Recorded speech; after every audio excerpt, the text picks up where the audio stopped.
This is the Iowa Weather Report for Wednesday, November 6, 2013. Now our first look at the 0Z model run. This is at noon today. We have a trough axis moving through the state. This will be kicking the storm system out of the state later this morning into tonight.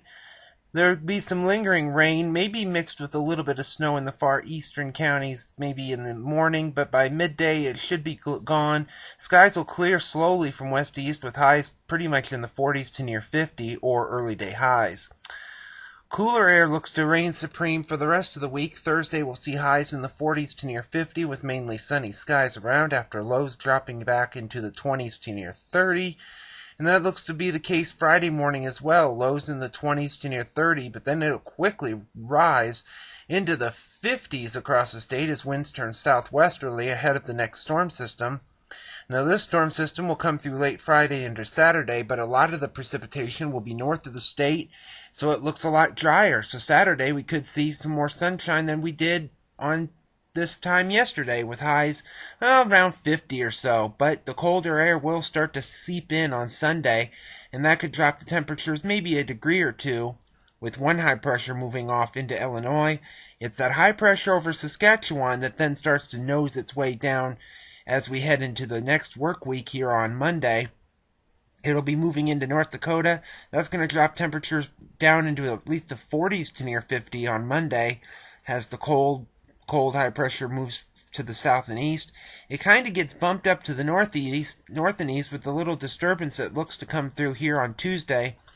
And that could bring a little bit of snow shower activity, especially Tuesday night into early on Wednesday.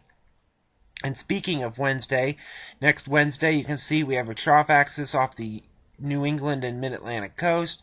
Otherwise, it looks fairly benign across the rest of the country, and this benign pattern looks to continue with a little bit of shower activity to our south and west across Florida, a little bit of snow activity in the Mid-Atlantic, and pretty quiet most elsewhere across the country. When we look ahead at the extended period, it also looks fairly benign, unlike yesterday where the extended period looked quite active. We have a system moving into the west coast. That's about the only thing outside of a system off the Canadian Maritimes.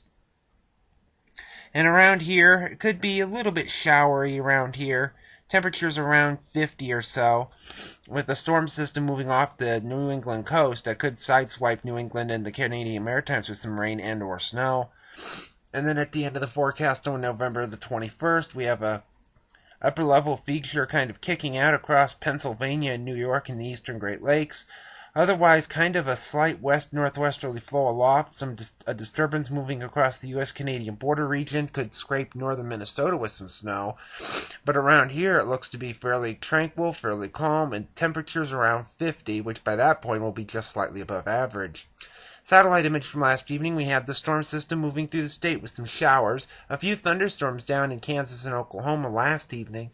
Otherwise, a few clouds to our west and well to our east, and fairly clear elsewhere.